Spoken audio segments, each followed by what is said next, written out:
On this episode of ResiWeek, Klipsch partners with SnapAV for exclusive distribution throughout the United States. There are several bills making their way through state legislatures here in the States that will require an electrical license to pull PoE cable and smart home privacy, what you need to know. All that and more. Next on ResiWeek.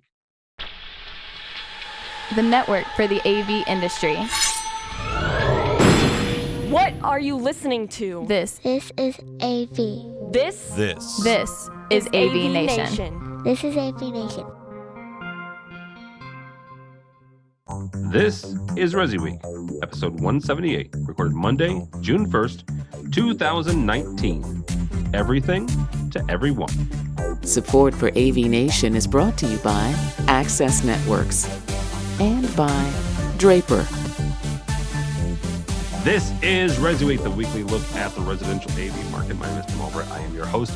In for the celebrating Matt D. Scott. It is Canada Day today, and he's Canadian, so there you go.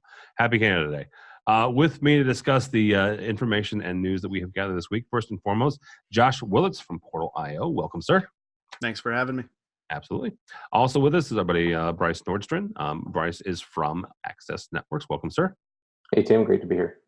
So a couple of stories. This first one we're going to hit actually comes to us from CE Pro. There was a bill, a Texas bill, that was going to require an electrical license to pull PoE, so power over Ethernet. I want to be very clear here. There was one. That bill has since died in the Texas legislature. The reason we're keeping this on the docket, is because it's not the first one, and it probably won't be the last one. From the article, quote unquote, two bipartisan bills that were introduced earlier this year in the Texas Senate and House of Representatives would have required any wire supplying more than 50 watts of power to be pulled only by a licensed electrician. So to put that in English, it means any circuit that supplies or controls more than 50 watts of power would not be exempt from the new law and therefore would require an electrical license. Josh, we'll start with you on this. Not for nothing, but there's a thing called PoE and PoE Plus, and lots of things run on it, including wireless access points, new PoE lighting, PoE speakers, where there's an entire group here, and currently, in most states, the AV integrators, the residential dealers can pull this with no problems at all, with no electrical license. There is a move, though, and several organizations are keeping track of it. NSCA is on the commercial side of these laws that are trying to get passed. First question, though, is what's the move behind getting these laws passed to kind of make pulling PoE basically Cat 5 cable, but category cable, but pulling that by a licensed electrician? Well, it's because electricians are organized. We were talking about that before we started recording, right? So that's really what's driving it in legislature. So I think that it's starting to touch our industry more, but this has been a battle that's been happening for years. And I will say that CEDIA does a really amazing job following this stuff. In my experience, and going back, I remember 7 years ago hearing a presentation on them, and they knew exactly all of the bills that were out there in the different states and what the status was. And they fight very hard on behalf of the channel. So kudos to them for that.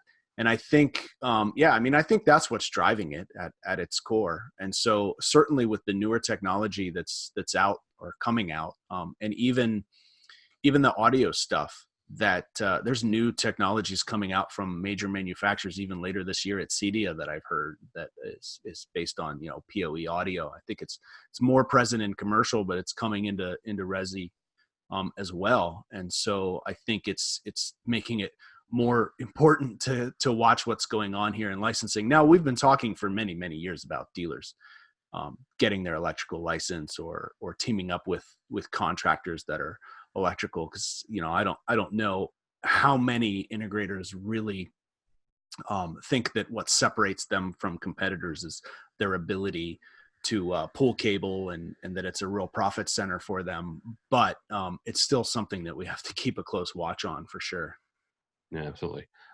Bryce, from a technical standpoint, is there, in your opinion, is there a legitimate reason to make sure that folks that are pulling category cable need to have an electrical license? Um, Not really. I mean, the reality is that, and this, I won't make a lot of electrician friends with this, but most electricians don't pull cable as neatly as most AV integrators do. And especially with small, delicate cables like Cat6 and Cat5, I've been around some electricians that are pretty hard on those cables and are the reason why those cables don't work sometimes.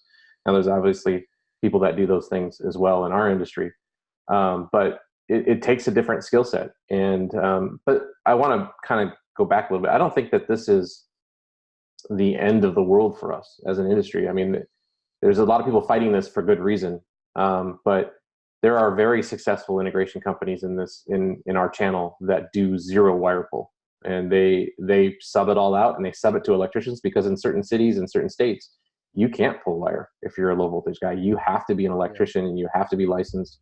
And you talk to those companies and they're just like, well, here's the spec and you have to meet the spec. And if you don't meet the spec, then you're not doing my jobs and I'll find somebody else. So now you're a little bit more in control of your destiny and getting good quality work.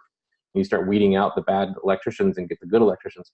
So there is kind of, some good and some bad with this whole thing. But I think as a whole in the state of Texas, this would be a bad thing because of my understanding in Texas is there isn't a very tight regulation on AV integration licensing there. So it's not like other states like California, New York, Nevada, where they've got really tight legislation. So I think it's there, it would be a little bit more damaging to our industry. But the long run is, I think that there's a real possibility that this doesn't really affect us as an industry very greatly. We'd still be able to sell and do a lot of the same things we do. And I don't know any electricians who want to put network switches in that power all those devices. So. That actually, you bring up a really good point. I have a buddy of mine in St. Louis here that St. Louis, it depends on where you go in St. Louis and the job site. There's a lot of union work that goes on, and certain parts of certain ones of those require a union electrician to do any sort of wire pull. And it's not a Missouri state regulation. It's just that the way that the agreements are within the construction industry in St. Louis. And I was talking with him, and he's like, you know what? It's actually those are some of my easiest jobs, because you're right, Bryce. They walk in, and then they give them the specifications, right? This is the wire. This is the quality of the wire that I want. We will be testing every single end, right? Because they're required to put the ends on as well. And so his team walks in maybe a day or two later than what they would have, because they don't have to pull. And then they walk in with the gear and they test everything and they plug it in and then they start their work. So they're actually freeing themselves up a little bit. Yeah, and the thing about, as an AV integrator, what you want to be able to do is install if you have a certain defined amount of time in the day, and let's say it's 8 hours, and what would you rather be doing? Would you rather be pulling wire, or would you rather be installing very expensive devices? Everybody's going to tell you devices because you're going to make more money. And if you're pulling wire, the cost of labor and the cost of the product and how much the return on that, it's not as high. So that's why you see integrators that are very successful in specifically New York is one of the big cities that pushes this, that they either have an electrical license and they can do it themselves, or they sub it all out and specify it, and they're hands off on that, and they're very successful because of it. So it's a double-edged sword, and depending on where you are in the country and the current legislation in that particular area could, dramatically or definitely affect your current go-to-business model. But that doesn't mean that it's going to, make you go out of business. It could just change how you do business. Yeah, absolutely. All right, folks. Our next story comes to us from technologyintegrator.net. Klipsch is partnering with SnapAV for national distribution, according to the article, quote unquote. SnapAV is expanding their network of brands and partnerships, continuing to grow. On the heels of their acquisition of Control4, SnapAV was in Indianapolis this week to take part in a major announcement involving Klipsch Audio. Makes Klipsch and SnapAV the exclusive distributor for Klipsch in the U.S. here. Bryce, we'll start with you on this. This is an interesting move to me. Klipsch is a higher end speaker brand. SnapAV continues, in my perception, to not just expand their lines, but also expand their footprint. They here in the Midwest, they purchased a couple of high profile distributors up north of me here in the Chicago area. What was the thinking, or what do you think the thinking is behind SnapAV picking up Klipsch? Again, they're not purchasing them; they're just becoming the exclusive distributor for them. Everything to everyone. I think that's what it is. I think it's about having, I think the key phrase in that article was they have, the average integrator has 2 or 3 speaker lines. And if you look at what Snap has, they have one with Episode, and, they needed, they're going to pick up another one with the Control 4 acquisition. So they really needed one more to kind of round out that whole offering. And if they continue to do so, they'll snap up things that that make sense for their business model, to be able to cover their bases as far as a product category. So if it's video over IP, they already have their solution, but they're going to probably be looking for one that's on the higher end, and that might be coming the way of Control 4. If the wire or mounts or power, they're constantly looking to acquire, or a way to get market share, even if it's not through acquisition, if it's through partnership. They're constantly looking for ways to do that. None of these moves are surprising to me, and I'm sure we'll see a lot more of the regional acquisitions that they're doing. They did one here in Southern California as well. So I think that's going to be a continuing trend until they have a national footprint. Josh, you can correct me on this if I'm wrong or thinking incorrectly here. Is it in my head, the way I'm looking at SnapAV, they have shipped things, obviously, across the country, no big deal to get things. Why do they need a national footprint on a local level, I guess is the best way to put that? Well, in general terms, we're a pretty small, somewhat niche industry. And I think that you only hit a certain percentage of the market who can ship into a warehouse or has a location that can accept shipments.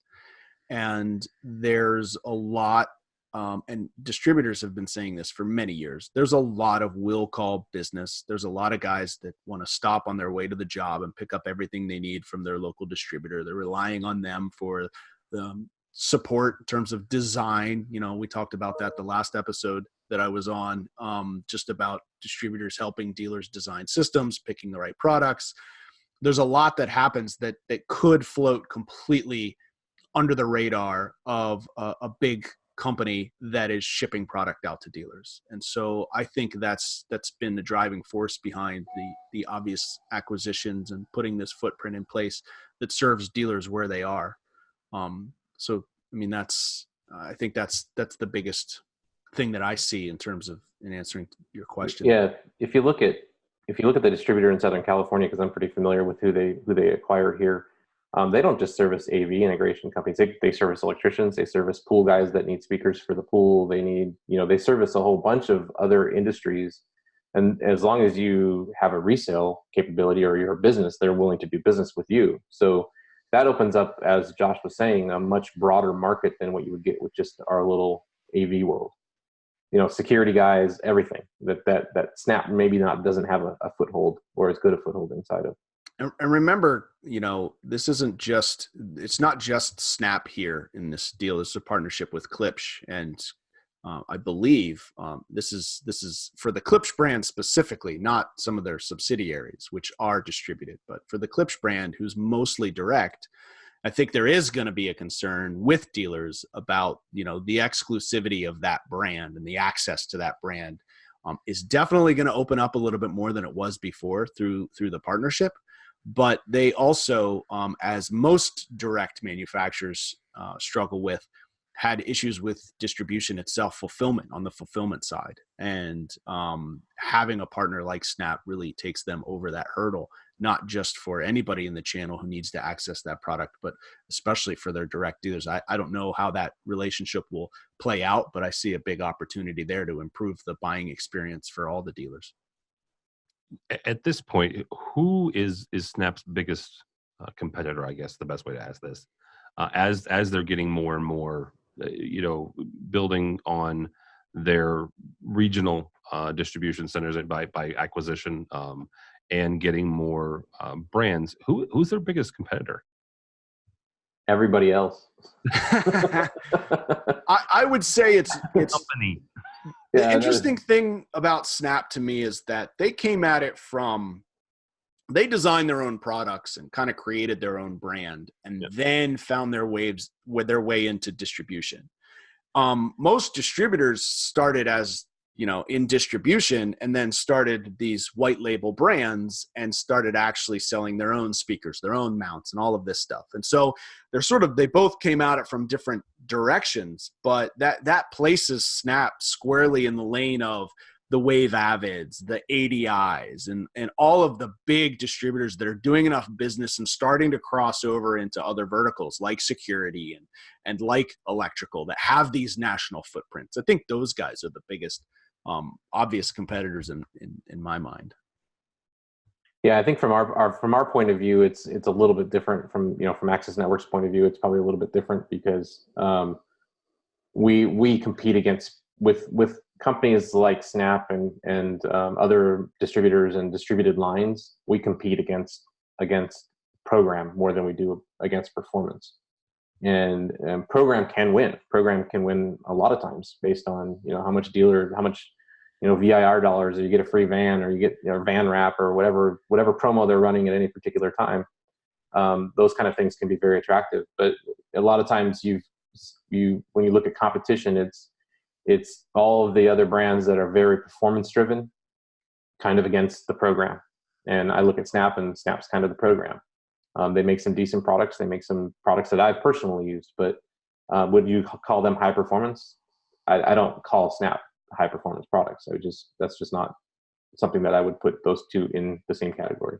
Well, that's a key distinction and point there is the idea of the program. And I think we mentioned this briefly before we started this session, but the fact that it's a lot easier for a vendor to sell a dealer a product, more of a product that the dealer's already familiar with, than selling the dealer a new product. So let's say if you guys are selling Ruckus at Access Networks and you go into a dealer, you're hoping he's buying Ruckus from somebody else who's not doing a good job supporting him selling Ruckus, right? And then you can shift him over to get it from you, or you can go into a dealer that's not selling enough Ruckus. He could sell more of it if he has the right partner. That's where Snap is looking at all of these different brands. It doesn't compete with their stuff. It's being the shifting that dealer versus going into a dealer and saying, oh, I know you sell Ruckus access points, but let me show you this fancy access point over here that you'd have to totally train your staff on and learn how to sell it differently and learn how to install it differently and all of this stuff. It's way harder to do that. I speak from experience, even with some of our own programs.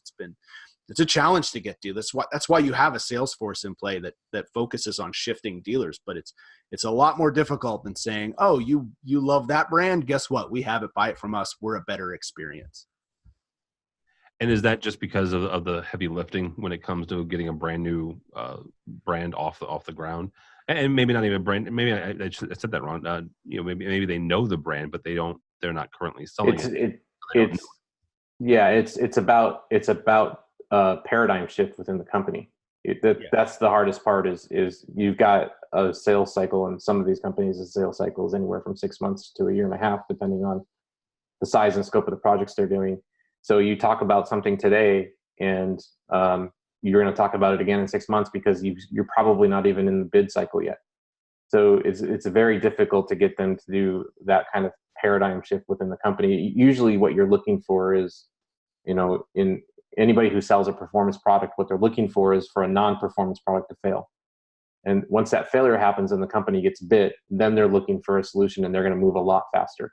Yeah. And so that's what you have to be open to, that opportunity. You have to be looking for those opportunities.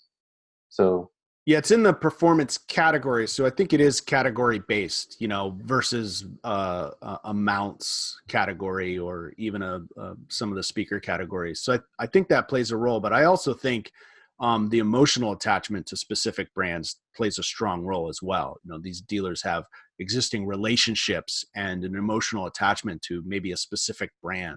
They like telling the story of Klipsch, for instance, and they don't want to move their business to another brand.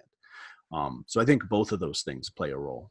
Yeah. All right, guys. Last story here before we let you get out of here. This comes to us from our friends over at ResTech Today.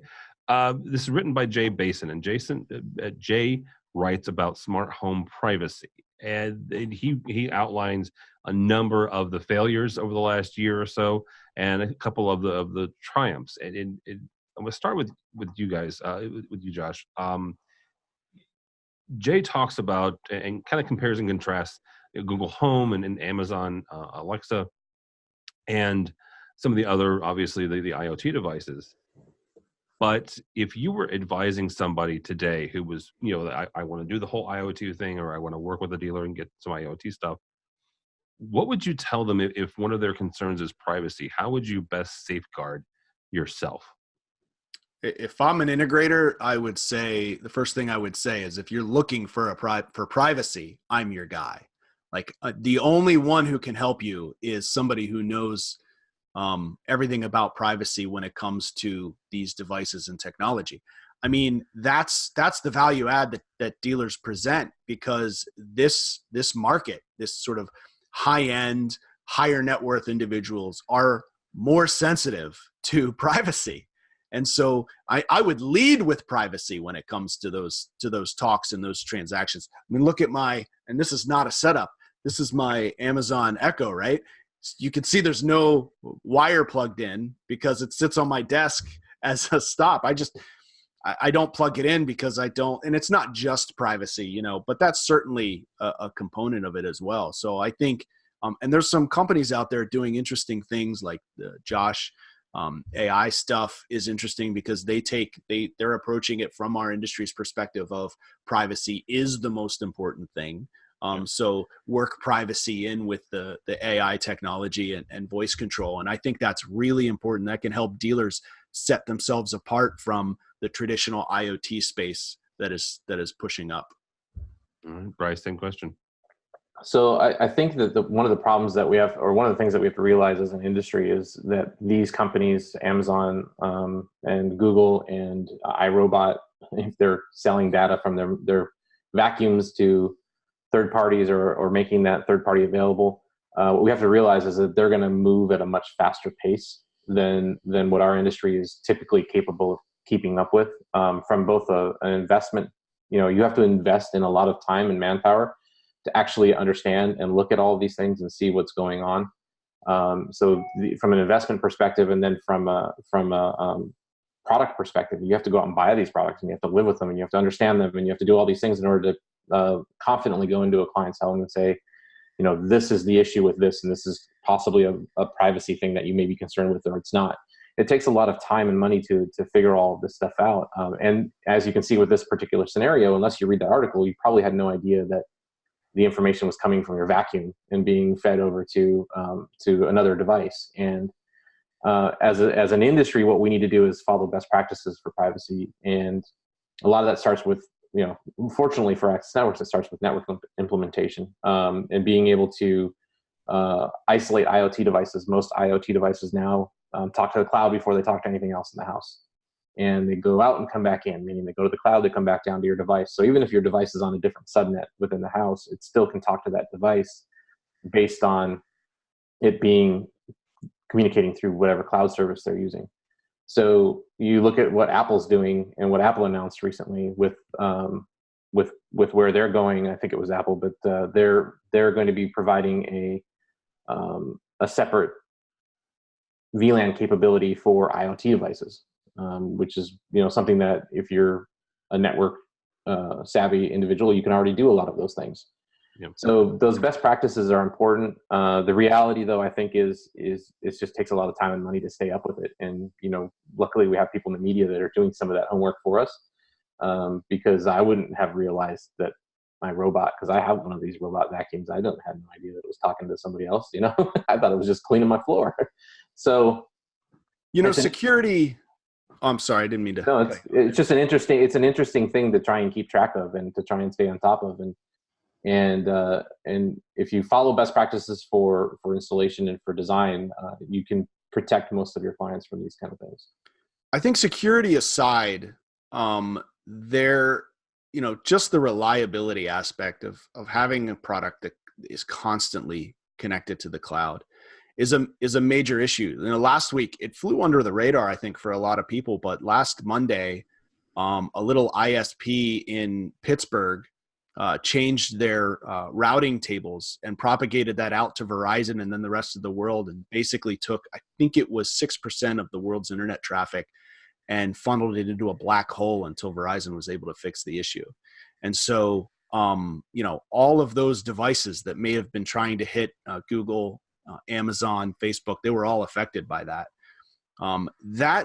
People see that when they're using IoT devices and it goes down and they need to access their locks or they need to look at their cameras, and all of a sudden it's unreliable. Now you can't, cameras access or remote access to any product is only as good as the internet connection. But there's also a lot of products out there that, don't have to rely on internet access in order to work. And our industry does a really good job with that stuff. So I think it's a big selling point. And I think that's one thing that our industry should continue to focus on is creating products that are kind of a me too from an idea perspective.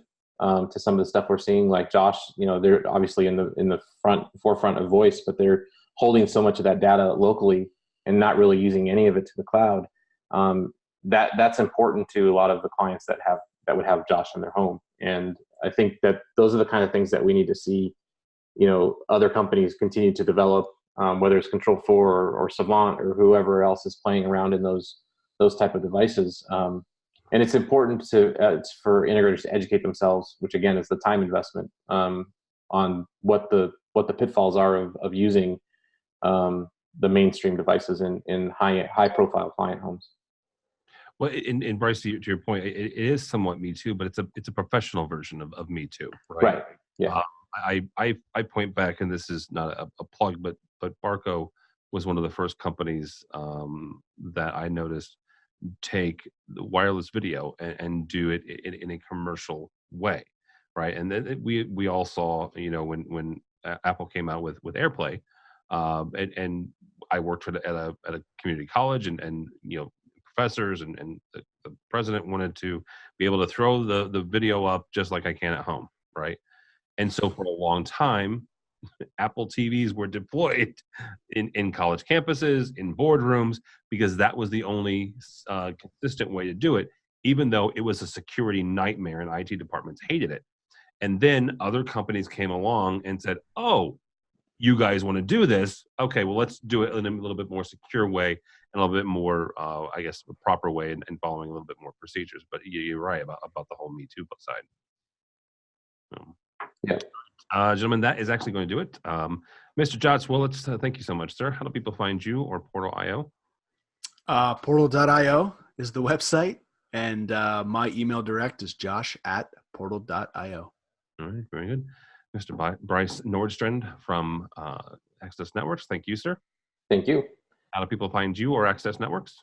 www, it's a lot longer to say than World Wide Web, but .accessca.com.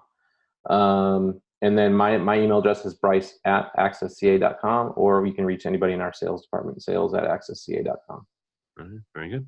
My name is Tim Albright. For me, don't follow me on the Twitters, but go by the website, AVNation.tv. That's AVNation.tv. You'll find this program and a host of others, including our other weekly program, which is the one that I normally host. It's our commercial AV weekly news. Also, check out our digital signage show, architect show, and so much more. Also, while you're there, check out our supporter section. These are the folks who help us financially, help us bring you ResiWeek and all the other coverage, including CDA coming up in about 2 months. And Access Networks is one of those. So we thank them for their support. So all that and more at AVNation.tv. That's AVNation.tv. Thanks so much for listening. Thank you so much for watching. That's all the time we have for ResiWeek.